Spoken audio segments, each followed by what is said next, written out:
para que la tengan en abundancia. Yo soy el buen pastor su vida da por las ovejas. Mas el asalariado y que no es el pastor, de quien no son propias las ovejas, ve venir al lobo y deja las ovejas y huye, y el lobo arrebata las ovejas y las dispersa. Así que el asalariado huye porque es asalariado y no le importan las ovejas.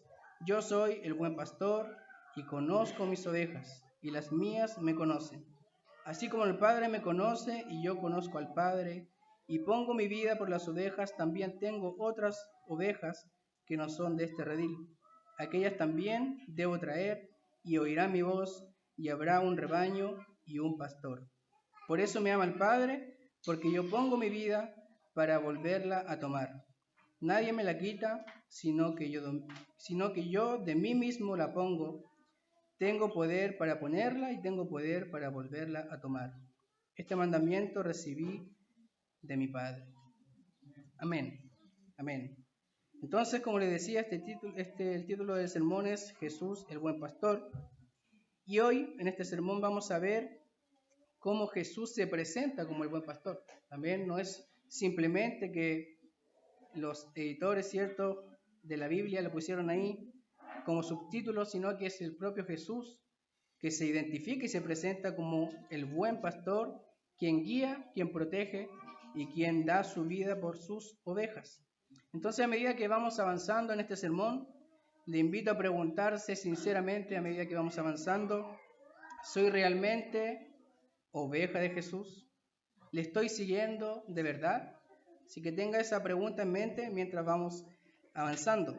Es importante decir que muchas veces cuando se toma y se lee este pasaje, muchas veces se toma como un texto aislado, donde simplemente se presenta a Jesús como el buen pastor, pero es muy necesario, muy importante que usted pueda ligar este texto de Juan 10 con el contexto inmediato.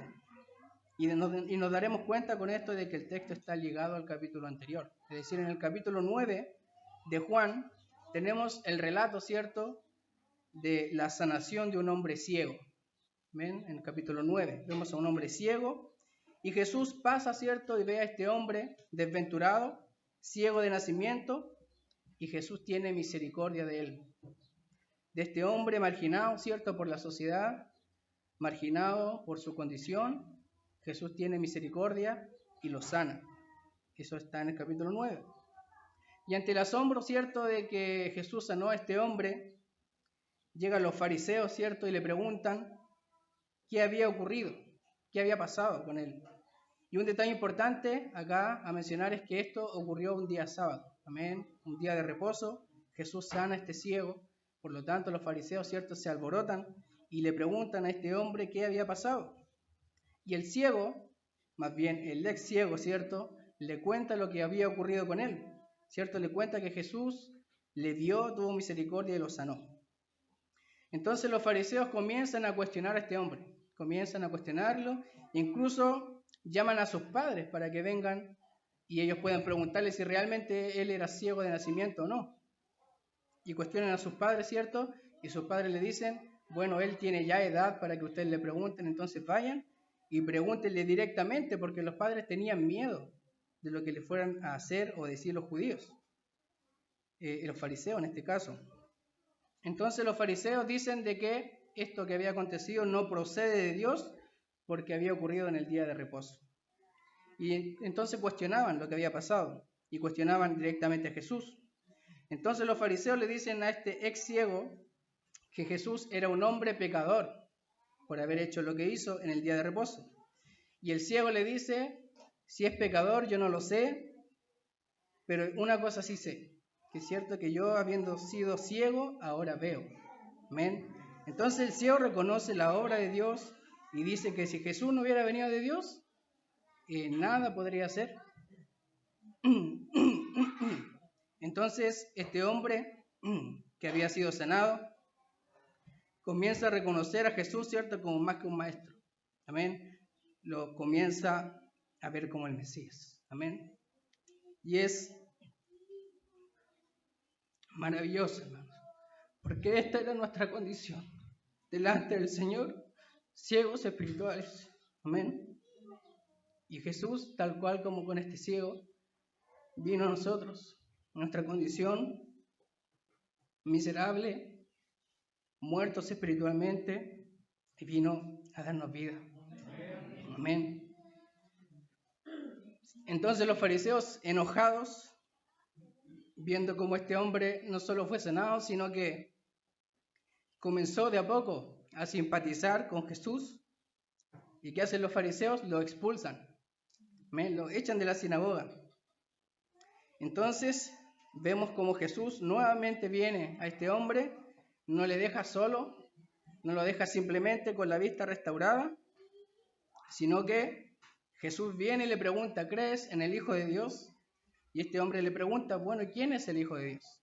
A lo que Cristo responde, yo soy el Hijo de Dios. Y el hombre ciego dice, ex ciego, dice, creo, Señor, y le adoró.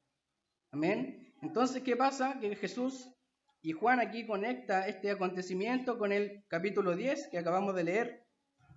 ¿Y por qué lo hace? Porque Jesús comienza a reprochar la actitud que tuvieron los fariseos.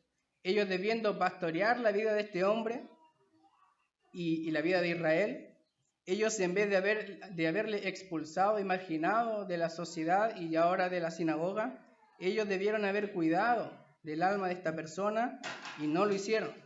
Amén. Entonces Jesús viene y reprocha esa actitud. Y ahora lo contrasta, ¿cierto? Dice, contrasta su liderazgo con el de ellos. Ahora dice, yo soy el buen pastor. Ellos fueron malos pastores, pero yo soy el bueno. Y comienza entonces en el capítulo 10 diciendo esta alegoría. Amén. Seguramente ahí en su Biblia dice parábola del redil, pero es más bien una alegoría. Amén. ¿Y qué es una alegoría? Es un recurso narrativo en el que se usa un símbolo o una persona o una acción para expresar un significado más profundo, que va mucho más allá de lo literal. En una alegoría generalmente no se intenta explicar cada aspecto de la alegoría, más bien se intenta destacar la idea principal. Y la alegoría muchas veces desarrolla varios significados paralelos. Entonces vamos a ver varios elementos presentes en esta alegoría, como el redil, ¿cierto? El pastor, las ovejas, los ladrones. Cada elemento representa una realidad espiritual. Y para entender plenamente esta alegoría, es necesario mirar el contexto de ese tiempo, el contexto cultural de Israel. El pueblo de Israel, ¿cierto?, conocía muy bien lo que Jesús estaba diciendo, porque ellos eran un pueblo que conocía muy bien la vida pastoril, ¿cierto? Las ovejas, los rediles y la figura del pastor eran parte de su entorno cotidiano. Y como paréntesis, ¿cierto?, Israel era un pueblo de pastores. ¿Se acuerda que por eso que los egipcios le odiaban? Porque los egipcios aborrecían a los pastores. Entonces, ellos siendo un pueblo que se dedicaba a ser pastor, conocían muy bien lo que Jesús estaba diciendo en este momento. Bueno, ¿y qué era un redil? Para ir entendiendo un poco el contexto, era un terreno abierto, ¿cierto? Un terreno abierto, expuesto a la intemperie, donde se guardaban las ovejas, especialmente durante la noche o en algún momento de peligro. Era como un corral, ¿cierto? Un refugio para proteger al rebaño. Y era un lugar descubierto, es decir, no tenía techo, y generalmente se guardaban rebaños de distintos pastores, no solamente de uno. Este lugar tenía muros cercados, ¿cierto? Generalmente con piedras firmes, y los pastores, ¿cierto?, dejaban ahí sus rebaños, varios pastores, no solamente uno, durante la noche, y al siguiente día llegaba cada pastor, ¿cierto?, y llamaba a sus ovejas por su nombre, y las ovejas respondían. Y lo maravilloso de esto es que solamente las ovejas del pastor respondían y venían a él. No todas, sino que simplemente las que eran suyas, y le respondían, ¿cierto?, siguiéndole. Venían cuando el pastor les llamaba. Este lugar, ¿cierto?, el redil, tenía una puerta que era el único acceso legítimo para acceder al redil, por la cual entraban y salían estas ovejas. y esta puerta era custodiada por un portero o por un guardia que permanecía velando, ¿cierto?, cuidando el rebaño. Y solo abría la puerta este portero a los pastores verdaderos, a quienes conocía personalmente. Si algún ladrón o algún animal salvaje quería acceder, ¿cierto?, al redil, a comerse a las ovejas o a robarlas, tenía que entrar por los muros, ¿cierto?, por un lugar que era ilegítimo, que no era el principal para hacerlo. Entonces los judíos estaban muy familiarizados con este lenguaje, no solamente porque se dedicaban a esto y era algo cotidiano para ellos, sino que también en el Antiguo Testamento el Señor, ¿cierto?, Dios utilizó esta figura. Muchas veces lo vemos en los Salmos sobre todo, ¿cierto? La figura del pastor y sus ovejas, para describir la relación que Jehová tenía con Israel. Y ahí tenemos textos como el Salmo 23, ¿cierto?, muy conocido. Jehová mi pastor, nada me faltará, ¿cierto? En lugares de delicados pastos me hará descansar, junto a aguas de reposo me pastoreará. Tu vara y tu cayado me infundirán aliento. ¿Se fija? Son términos de ovejas, ¿cierto?, de pastores, y presenta, ¿cierto?, a Dios como el pastor personal y el proveedor principal de su pueblo. Otros pasajes como Salmo 79, versículo 13 dice, y nosotros pueblo suyo y ovejas de su prado. Entonces Israel también se reconoce, se percibe como rebaño, ¿cierto?, de su Dios, bajo su cuidado y su autoridad.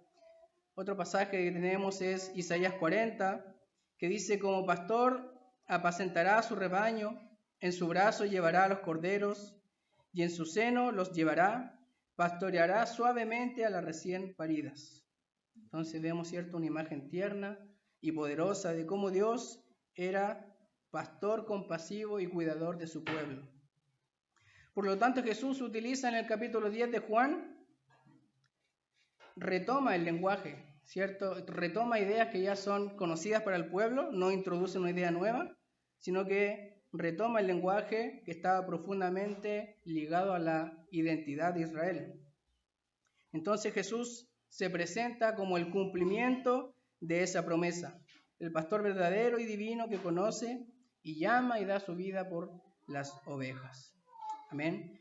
Entonces, si vamos de lleno al texto, dice el versículo 1, de cierto os digo, que el que no entra por la puerta en el redil de las ovejas, sino que sube por otra parte, ese es ladrón y salteador. Amén. Entonces, lo primero que Jesús dice, que la única manera de ser un pastor genuino es entrando por esta puerta que está disponible.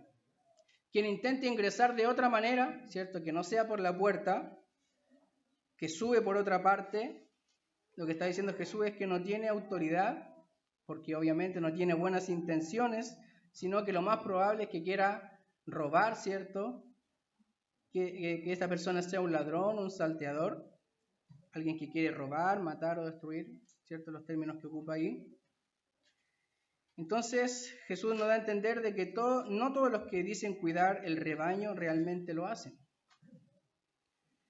Luego en el versículo 2 dice que, pero el que entra por la puerta es el verdadero pastor de las ovejas. Es decir, el pastor verdadero es el que entra por el lugar establecido, por el lugar legítimo para acceder a las ovejas.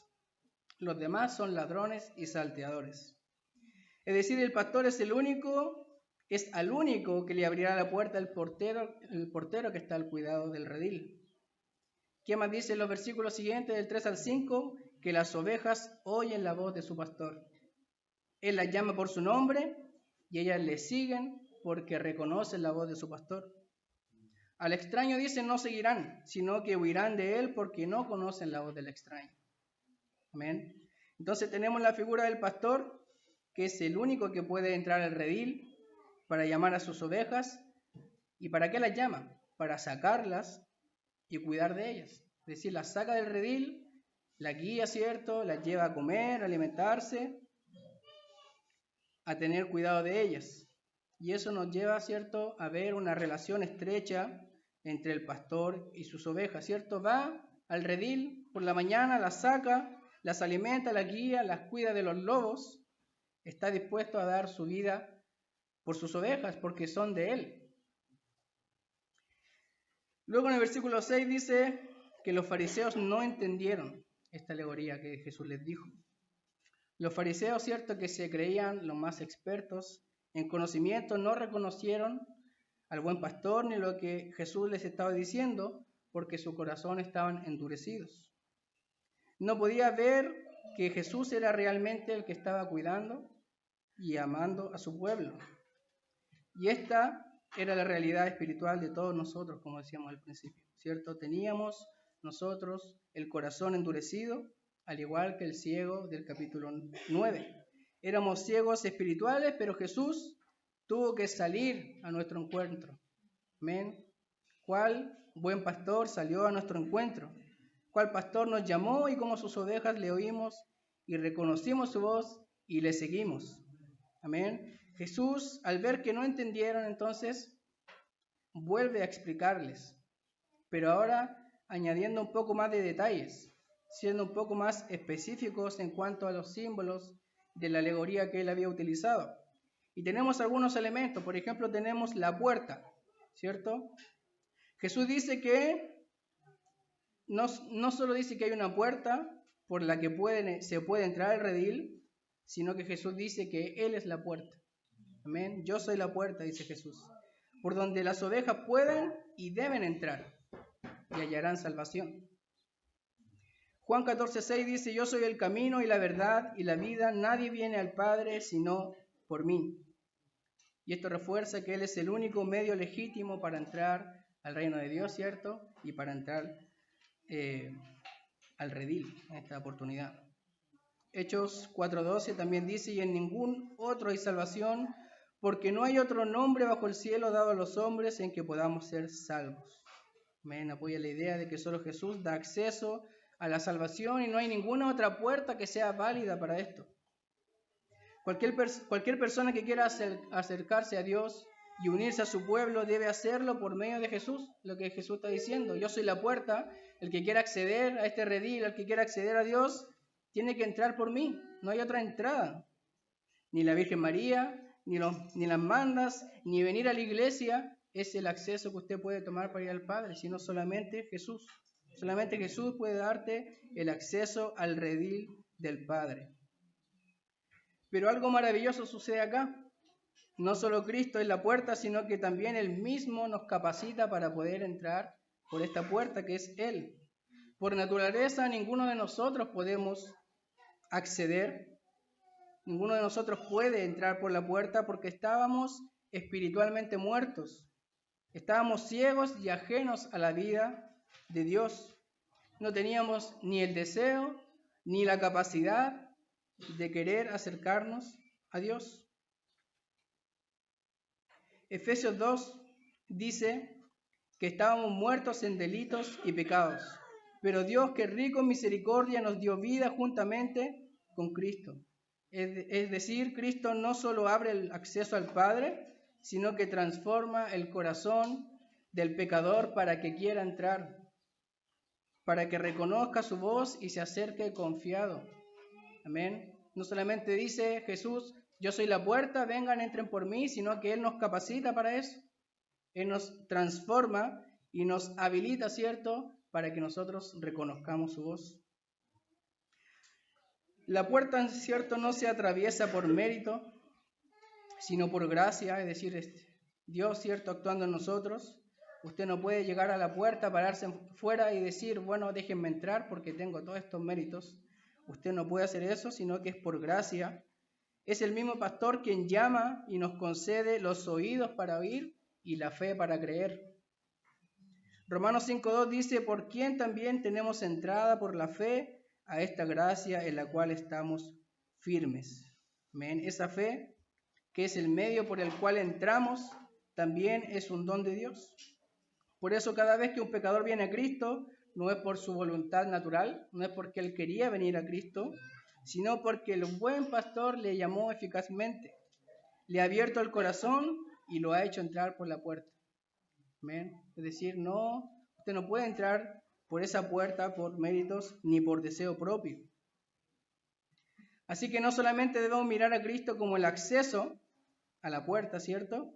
Sino también como el autor de nuestra entrada. Él es el camino, pero también el que nos toma de la mano para que recorramos, para que entremos por la puerta y recorramos este camino hermoso. También en el versículo 9 vemos que dice, el que por mí entrare será salvo, y entrará y saldrá y hallará pastos. Bien, entonces vemos aquí en este texto, vemos salvación, ¿cierto? Habla de ser reconciliados con Dios por medio de Él. Vemos también sustento y libertad, ¿cierto? Significa que hay una vida abundante, una vida segura, una vida que nos va a alimentar espiritualmente bajo el cuidado del buen pastor. Efesios 2:18 dice, porque por medio de Él los unos y los otros tenemos entrada por un mismo espíritu al Padre. Amén, solamente por Cristo entonces tenemos acceso al Padre. Una puerta no solo permite la entrada, sino que también impide, ¿cierto?, el paso de quienes no pertenecen al redil. Cristo marca un límite claro entre los que son del redil y los que están fuera. No basta con acercarse al redil, ¿cierto?, mirar por fuera, por arriba. Hay que entrar, está diciendo Cristo. Vengan y entren por mí, confiando solamente en Él para salvación. Amén. Entonces tenemos en primer lugar la puerta. También otro elemento que vemos en esta alegoría son las ovejas, ¿cierto? Las ovejas, y dice ahí el texto, que escuchan la voz de su pastor. Dice, las ovejas oyen su voz, y a sus ovejas llama por nombre y las saca. Y cuando ha sacado fuera todas las propias, va delante de ellas, y las ovejas le siguen porque conocen su voz. Entonces, las ovejas son sacadas del redil para ser alimentadas y para ser guiadas por su pastor. Las ovejas verdaderas tienen discernimiento espiritual. Las ovejas verdaderas no siguen cualquier voz. De hecho, dice ahí el versículo 5 que rechazan la voz del extraño. Entonces, aunque alguien venga y se vista como pastor, como el pastor de las ovejas, aunque trate de imitar la voz del pastor, las ovejas no van a hacerle caso. No sé si usted ha visto esos videos, ¿cierto? Que están ahí en un redil y llega el pastor de las ovejas y le dice a las demás personas que están con él, vayan y llamen a las ovejas. E incluso les dice, llámenla de esta manera. Y ahí varias personas lo intentan y las ovejas no vienen. No le hacen caso, pero llega el pastor, ¿cierto? Y las llama y las ovejas comienzan a llegar porque su pastor las está llamando, porque saben reconocer la voz de su pastor. Entonces, el creyente maduro aprende a distinguir la voz de Cristo en su palabra frente a las voces del mundo, frente al pecado, frente a los falsos maestros. Las ovejas verdaderas reconocen la voz de su Señor. También dice ahí en los versículos 14 y 15 que las ovejas son conocidas y son amadas personalmente. No son parte de un grupo anónimo, sino que Cristo dice que las conoce por su nombre. ¿Te das cuenta lo maravilloso que es que el buen pastor te conozca y te llame por tu nombre? La palabra conozco se usa aquí para denotar esta relación de amor, ¿cierto? Una relación íntima, cercana, y esta es la relación misma que tiene el Padre con el Hijo, como dice ahí Cristo. En el versículo 15, así como el Padre me conoce y yo conozco al Padre, y pongo mi vida por las ovejas, ¿Se fija? Una relación íntima, la misma que tiene el Padre con el Hijo.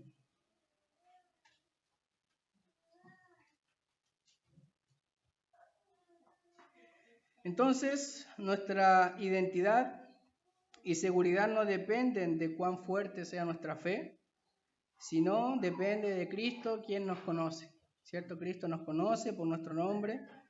Y luego, en el versículo 9 y 10, como ya vimos, las ovejas entran por esta puerta que es Cristo y hallan vida abundante. Dice, yo soy la puerta, el que por mí entrare será salvo, y entrará y saldrá y hallará pastos.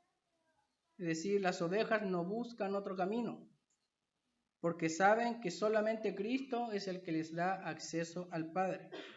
En Él hayan salvación, ¿cierto? Hayan seguridad y hayan provisión espiritual. Todo creyente debe depender exclusivamente de Cristo, amén, para la vida espiritual. Fuera de Él no hay alimento, no hay descanso verdadero. También en los versículos 27 y 29, que no leímos, pero forman parte también del contexto, dice: mis ovejas oyen mi voz y yo las conozco, y me siguen, y yo les doy vida eterna, y no perecerán jamás, ni nadie las arrebatará de mi mano. Amén. La salvación de las ovejas no depende de la habilidad que ellas tengan para seguirle, sino dependen del poder de su pastor, ¿cierto?, para guardarlas. Entonces Jesús afirma que están seguras en su mano y en la mano del Padre, como dice ahí el texto. Esto enseña que la seguridad eterna del creyente verdadero, Quien pertenece a Cristo puede caer, ¿cierto?, pero jamás será perdido, porque está sostenido por la mano de su pastor y por el Padre. Entonces vemos que hay una dependencia del pueblo de Dios hacia el Señor, hay una dependencia absoluta. Si no tienen un pastor, créanme que no van a poder sobrevivir en un ambiente salvaje, van a ser alimento de los lobos, de los osos, de los leones.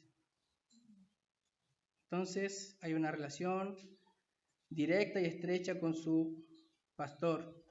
También en el versículo 16 dice: también tengo otras ovejas que no son de este redil, aquellas también debo traer. Entonces Jesús está diciendo que hay otras ovejas que son de otro redil, ovejas que no pertenecen al rebaño de Israel, es decir, que están fuera, entre las cuales nos encontramos nosotros, ¿cierto? Y dice Cristo que debe traer a esas ovejas. Cristo de ambos pueblos hace un solo rebaño bajo un solo pastor. ¿Amén? Tiene las ovejas de Israel y tiene otras ovejas. Y dice que Él las trae y hace un solo rebaño, con un solo pastor. ¿Se fija lo maravilloso que es eso? Porque nosotros estamos dentro de esas ovejas que Él trajo. Él forma una sola iglesia universal unida por la fe en Él. El pueblo de Dios trasciende culturas, denominaciones y tradiciones humanas. Todos los redimidos pertenecen al mismo rebaño de Cristo. Amén. No hay dos rebaños, hay uno solo con un solo pastor. Amén. Entonces tenemos las ovejas. También tenemos el asalariado, que es otro elemento que vemos en esta alegoría. El asalariado, el ladrón, el salteador son términos que Jesús usa y dice que todos los que vinieron antes de él son ladrones y salteadores, ahí en los versículos 8, 10, 12 y 13. Entonces dice que todos los que vinieron antes de él son ladrones y salteadores, refiriéndose, ¿cierto?, a los falsos líderes religiosos, a los mesías autoproclamados que buscaban su propio provecho, que no buscaban el bienestar del pueblo, sino que solamente su propia gloria. Y entre ellos estaban, ¿cierto?, los saduceos y los fariseos. Los fariseos, quienes usaban la intimidación y la amenaza, como vemos ahí en el capítulo 9, cuando estaban intimidando, ¿cierto?, a este ciego y a sus padres incluso, que usaban la violencia si era necesario para controlar al pueblo. El comentarista Hendrickson dice, además, ya estaban en el escenario cuando Jesús vino al mundo. En consecuencia, es fácil entender por qué Jesús dice que habían venido antes de él. También es comprensible que Jesús diga ladrones y salteadores son, no dice que eran, y esto porque no habían desaparecido, sino que aún estaban presentes. Entonces Jesús dice que estos fariseos, líderes religiosos, eran ladrones y salteadores. Pero esta denuncia de Jesús no es nueva.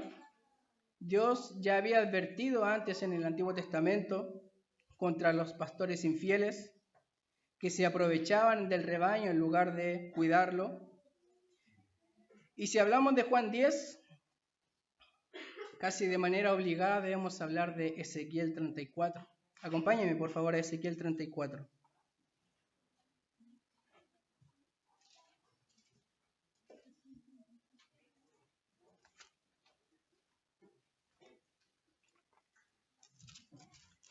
Ezequiel 34, del 1 al 10, dice: Vino a mí palabra de Jehová diciendo: Hijo de hombre, profetiza contra los pastores de Israel. Profetiza y di a los pastores: así ha dicho Jehová el Señor. Ay de los pastores de Israel que se apacientan a sí mismos. ¿No apacientan los pastores a los rebaños? Coméis la grosura y os vestís de la lana. La engordada degolláis, mas no apacentáis a las ovejas.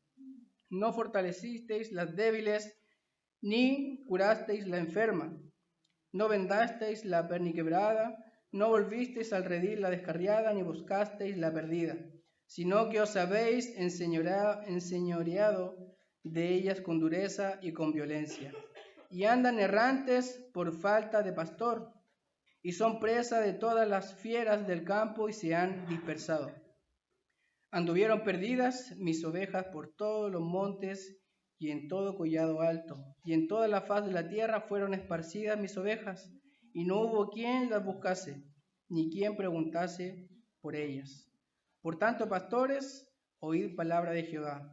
Vivo yo, ha dicho Jehová el Señor, que por cuanto mi rebaño fue para ser robado y mis ovejas fueron para ser presa de todas las fieras del campo, sin pastor, ni mis pastores buscaron mis ovejas, sino que los pastores se apacentaron a sí mismos y no apacentaron mis ovejas. Por tanto, oh pastores, oíd palabra de Jehová.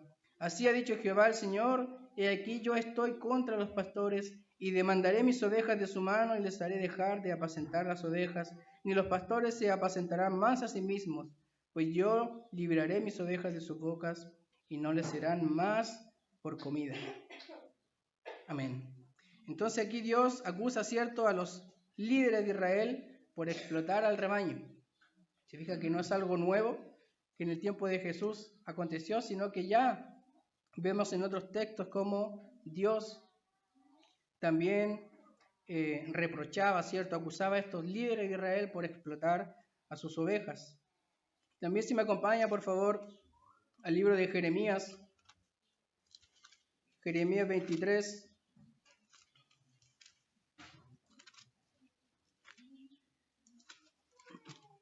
Jeremías 23, 1 y 2 dice: Ay de los pastores que destruyen y dispersan las ovejas de mi rebaño, dice Jehová. Por tanto, así ha dicho Jehová, Dios de Israel, a los pastores que apacientan mi pueblo. Vosotros dispersasteis mis ovejas y las espantasteis, y no las habéis cuidado. He aquí que yo castigo la maldad de vuestras obras, dice Jehová. Entonces, los falsos pastores de Jeremías son los mismos, es el mismo espíritu que Jesús enfrenta en su tiempo: religiosos corruptos, más interesados en el poder de su autobeneficio, ¿cierto?, que del cuidado de su rebaño. Después de Jesús, también los apóstoles enfrentaron el mismo problema en la iglesia primitiva. En Hechos 20, 29 dice: porque yo sé que después de mi partida entrarán en medio de vosotros lobos rapaces, que no perdonarán al rebaño, y de vosotros mismos se levantarán hombres que hablen cosas perversas para arrastrar tras sí a los discípulos. Se fija como también se advierte que después de Jesús también la iglesia iba a enfrentar estos problemas. También en Tercera de Juan vemos ahí el ejemplo de Diótrefes, ¿cierto? Un hombre que dice amaba tener el primer lugar. Este hombre rechazaba, ¿cierto?, la autoridad apostólica y expulsaba a los fieles de la iglesia. Él representa al pastor orgulloso, ¿cierto?, pastor controlador, una encarnación moderna del ladrón y del salteador. También vemos en Gálatas, por ejemplo, a los judaizantes, ¿cierto?, que ellos mostraban otra forma de falso liderazgo. Aquellos que no entran por la puerta, sino que introducían otro evangelio basado en las obras, basado en la tradición humana. Entonces, vemos también, después de Cristo, estos mismos problemas, y obviamente en estos tiempos también nos enfrentamos a estos tipos de liderazgo. Como los ladrones, ¿cierto?, del versículo 1, saltan por otro camino. Amén. No quieren llevar a las ovejas por Cristo, sino que buscan alternativas. Entonces esta figura del asalariado, del ladrón, del salteador, es alguien que no le importan de verdad las ovejas, porque no son dueños de las ovejas. Eso es importante entender. Ellos no son dueños de las ovejas, entonces no las van a proteger, no están dispuestos a sacrificarse por ellas. Va a venir el lobo, ¿cierto? Y va a huir, va a dejar a las ovejas ahí, va a venir el lobo, las va a arrebatar y las va a dispersar. Por lo tanto, el asalariado es todo lo contrario al buen pastor, que se preocupa que nadie le arrebate las ovejas de su mano, que en lugar de dispersar a sus ovejas, ¿cierto?, él las reúne, las junta nuevamente. Entonces, vimos el redil, ¿cierto?, las ovejas, el asalariado, y también vemos al buen pastor. Amén, al buen pastor. Jesús continúa entonces esta enseñanza haciendo este contraste, ¿cierto?, de los falsos profetas, los falsos pastores y el verdadero y buen pastor. Dice, el ladrón no viene sino para hurtar y matar y destruir. Yo he venido para que tengan vida y para que la tengan en abundancia. Amén, está haciendo este contraste el Señor. Los líderes religiosos de Israel, los falsos y malos pastores, habían robado, oprimido y destruido espiritualmente al pueblo. Lo opuesto a matar y destruir es dar vida. Por eso que Cristo dice que viene a dar vida. Cristo no solo vino a guiarnos, sino que vino a darnos vida, porque estábamos muertos espiritualmente. No estábamos simplemente perdidos buscando una dirección, sino muertos en nuestros delitos y pecados sin esperanza. Esa es la condición del ser humano sin Dios. Esa era nuestra condición. Cristo nos dio vida porque estábamos espiritualmente muertos, sin capacidad de responderle, sin capacidad de creer, sin capacidad de buscarle. La iniciativa fue toda de Dios, hermanos. Amén. Efesios 2 dice del 1 al 5, y Él os dio vida a vosotros, cuando estabais muertos en vuestros delitos y pecados, en los cuales anduvisteis en otro tiempo, siguiendo la corriente de este mundo conforme al príncipe de la potestad del aire, el espíritu que ahora opera en los hijos de desobediencia, entre los cuales también todos nosotros vivimos en otro tiempo, en los deseos de nuestra carne, haciendo la voluntad de la carne y de los pensamientos, y éramos por naturaleza hijos de ira, lo mismo que los demás. Pero Dios, que es rico en misericordia, por su gran amor con que nos amó, aun estando nosotros muertos en pecados, nos dio vida juntamente con Cristo. Por gracia sois salvos. Amén. Y dice Cristo que no solamente vino a darnos vida, sino que una vida en abundancia. Dice, una vida en abundancia. Y la vida abundante es una vida espiritual, obviamente. Es una vida eterna y una vida reconciliada con Dios. Juan 5:24 dice, el que oye mi palabra y que él crea al que me envió, tiene vida eterna y no vendrá a condenación, mas ha pasado de muerte a vida. Juan 17:3 dice, y esta es la vida eterna, que te conozcan a ti, el único Dios verdadero, y a Jesucristo, a quien has enviado. Amén. Entonces vemos que la vida abundante no se trata de bienestar material, sino de una relación viva, una relación continua con el Dios Trino. Cristo es la fuente continua de esta vida. Amén. Él nos da vida abundante y desde Él brota la vida. La abundancia no es algo que Cristo da una sola vez, sino que fluye continuamente de su comunión con nosotros. Juan 4:14 dice, el que bebiere del agua que yo le daré, no tendrá sed jamás, sino que el agua que yo le daré será en él una fuente de agua que salte para vida eterna. Juan 6:35 también dice, yo soy el pan de vida. El que a mí viene nunca tendrá hambre, y el que en mí cree no tendrá sed jamás. Entonces esta vida abundante, hermanos y amigos, está ligada a permanecer en Cristo, dependiendo de Él cada día. Amén. Es la fuente de esta vida abundante. Entonces la vida abundante que Cristo da comienza cuando el pecador muerto oye su voz y es resucitado espiritualmente por el poder del Espíritu Santo y este pecador puede responder por la fe. Solo así entonces podemos entrar por la puerta, seguir al pastor, y no solamente eso, sino que vivir en comunión con Dios. Entonces, Cristo te invita a entrar al redil, pero no puedes porque estás incapacitado. Pero en su misericordia, Él te da vida, ¿cierto?, por puro afecto de su voluntad. Y te capacita para entrar por Él mismo, para seguirle a Él, que es el pastor, y vivir una relación restaurada en Dios. Aleluya. Amén. Dice Jesús también en los versículos del 11 al 18, que Jesús da su vida por las ovejas. Amén. No solamente Él da vida, no solamente da vida abundante, sino que Él da su propia vida por las ovejas. Entonces Jesús, al presentarse como el buen pastor, está haciendo este contraste, ¿cierto? Cristo está mostrando un amor sacrificial por sus ovejas, por los suyos. Marcos 10:45 dice, porque el Hijo del Hombre no vino para ser servido, sino para servir y para dar su vida en rescate por muchos. No para hacer posible que algunos puedan ser rescatados, sino fue para rescatar eficazmente. Él cumplió realmente el propósito para el cual fue ofrecido.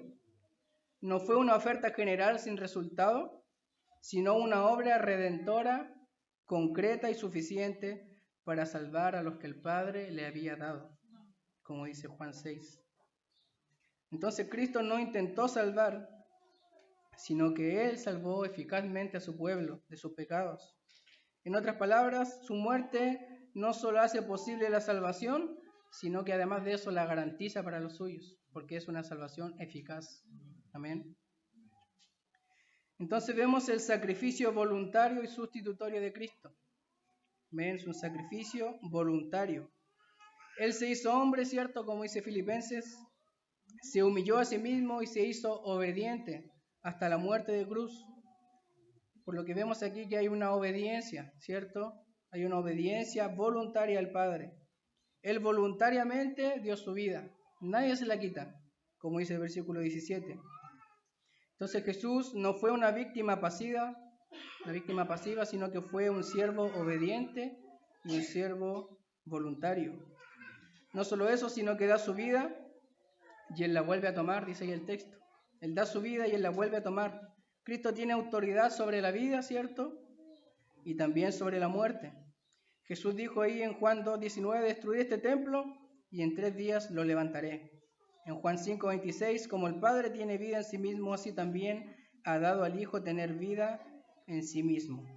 Bien, entonces la resurrección de Cristo no fue un acto externo sobre Jesús, sino un acto en el que Él mismo efectuó su resurrección con poder divino en perfecta unidad con el Padre. Entonces, al decir que Él es el buen pastor, Cristo no está diciendo solamente una frase bonita, amén, sino que está cumpliendo Él con la promesa eterna. En el Antiguo Testamento, Dios prometió venir a pastorear a su pueblo. Entonces Jesús hace ese contraste con los líderes religiosos de Israel. Ellos pastorearon mal, ahora viene el buen pastor a cumplir la promesa eterna. Si me acompaña a Isaías 56.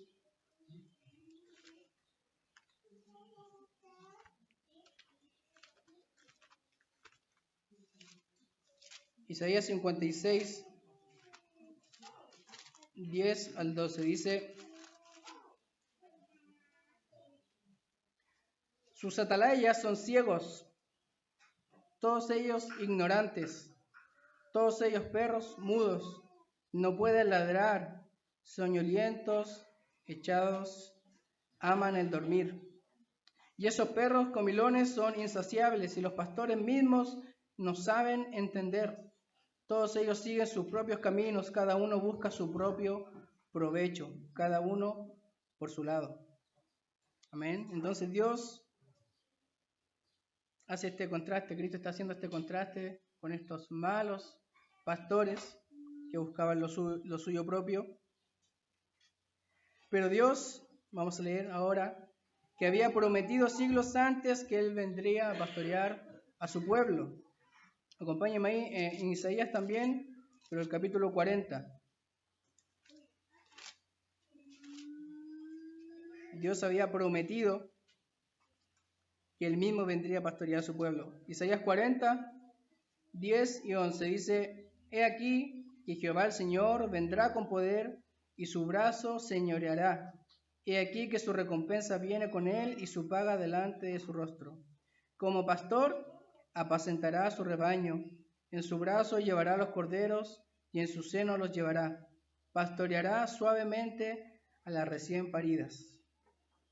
También en Jeremías 23, que leímos, pero el versículo 1 al 5 dice: Ay de los pastores que destruyen y dispersan las ovejas de este rebaño, dice Jehová.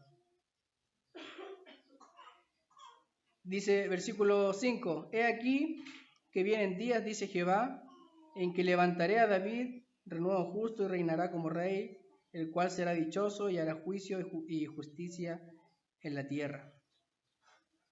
Entonces vemos ahí la promesa, ¿cierto?, que vamos a leer un poco más adelante, de este siervo de David, que es Cristo, que fue prometido incluso en el Antiguo Testamento. Entonces los falsos pastores usan a las ovejas, el buen pastor se entrega por ellas. Los falsos pastores buscan provecho de sus ovejas, pero Cristo busca nuestra salvación. Ellos abandonan, pero Él permanece. Él no nos ama en masa, sino que individualmente, llamando a cada uno por su nombre. En la cruz, el buen pastor se colocó entre el lobo y las ovejas. No huyó como el asalariado, sino que dio su vida voluntariamente por las suyas. Amén. Su muerte no fue un accidente, su muerte fue su misión. Su amor no fue general, sino que fue personal. Cristo es el cumplimiento de Ezequiel 34. Luego de denunciar a los pastores de Israel que se habían aprovechado de este pueblo, ¿cierto?, en vez de cuidarlo, vemos en Ezequiel 34, desde el versículo 11, acompáñeme, Ezequiel 34, pero ahora el versículo 11, vemos aquí cómo Cristo cumple esto que vamos a leer ahora. 34:11. Dice: porque así ha dicho Jehová el Señor: he aquí yo mismo iré a buscar mis ovejas y las reconoceré, como reconoce su rebaño el pastor el día que está en medio de sus ovejas esparcidas. Así reconoceré mis ovejas y las libraré de todos los lugares en que fueron esparcidas el día del nublado y de la oscuridad. Y yo las sacaré de los pueblos y las juntaré de las tierras, las traeré a su propia tierra y las apacentaré en los montes de Israel, por las riberas y en todos los lugares habitados del país. En buenos pastos las apacentaré y en los altos montes de Israel estará su aprisco. Allí dormirán en buen redil y en pastos suculentos serán apacentadas sobre los montes de Israel. Yo apacentaré mis ovejas y yo les daré aprisco, dice Jehová el Señor. Yo buscaré la perdida y haré volver al redil la descarriada. Vendaré la perniquebrada y fortaleceré la débil, mas la engordada y la fuerte destruiré. También ahí en el versículo 23 dice: y levantaré sobre ellas a un pastor, y él las apacentará. A mi siervo David, él las apacentará, y él les será por pastor. Yo Jehová les seré por Dios, y mi siervo David príncipe en medio de ellos. Yo Jehová he hablado, y estableceré con ellos pacto de paz, y quitaré de la tierra las fieras, y habitarán en el desierto con seguridad, y dormirán en los bosques. Y daré bendición a ellas y a los alrededores de mi collado, y haré descender la lluvia en su tiempo, lluvias de bendición serán. Y el árbol del campo dará su fruto, y la tierra dará su fruto, y estarán sobre su tierra con seguridad, y sabrán que yo soy Jehová. Cuando rompa las coyunturas de su yugo, y las libre de mano de los que se sirven de ellos, no serán más por despojo de las naciones, ni las fieras de las tierras, las devorarán, sino que habitarán con seguridad y no habrá quien las espante. Y levantaré para ellos una planta de renombre y no serán ya más consumidos de hambre en la tierra, ni ya más serán avergonzadas por las naciones. Y sabrán que yo, Jehová su Dios, estoy con ellos. Y ellos son mi pueblo, la casa de Israel, dice Jehová el Señor. ¿Se fija? Dice, yo mismo buscaré a mis ovejas y las reconoceré. Cristo no espera que el hombre perdido venga a Él. Él va en busca del pecador. La salvación no nace del esfuerzo humano, sino del amor soberano de nuestro Dios que sale a nuestro encuentro. Es por eso que si hoy oyes su voz, es porque Él te está buscando. No es que tú quieras o tú le hayas encontrado. Cuando estábamos desorientados y esparcidos, ¿cierto?, sin pastor, el Señor te reconoció como parte de su rebaño y te trajo con lazos de amor. Y te juntó y te apacentó en buenos pastos y te hizo dormir siendo parte del redil. Cristo vino a cumplir. Ezequiel 34 dice, las sacaré de los pueblos y las juntaré de las tierras y las traeré a su propia tierra. Se fija, Cristo trae, ¿cierto?, desde todas las naciones, reúne a su iglesia. Nadie está demasiado lejos para ser alcanzada por este buen pastor. No hay distancia, no hay pecado que pueda detenerle. Por eso que en la práctica pastoral, ¿cierto?, el líder espiritual debe tener este mismo enfoque, un enfoque misionero, de buscar, de integrar y de restaurar, tal cual lo hace nuestro buen pastor. En buenos pastos las apacentaré, dice el versículo 14 y 15. Yo apacentaré mis ovejas y les haré descansar. Solamente Cristo puede dar el alimento verdadero y reposo espiritual, hermanos y amigos. No basta con entrar dentro del redil, con estar dentro del redil, también hay que alimentarse del buen pastor, como dice ahí el texto, por medio de su palabra. El pastor humano, entonces, ¿cierto?, también debe llevar a las ovejas, tal cual el buen pastor debe llevar a las ovejas a su alimento, que es la Escritura. También dice, yo buscaré la perdida, en el versículo 16, y haré volver al redil a la descarriada, vendaré la perna quebrada y fortaleceré la débil. Amén. El buen pastor nos salió a buscar cuando estábamos perdidos.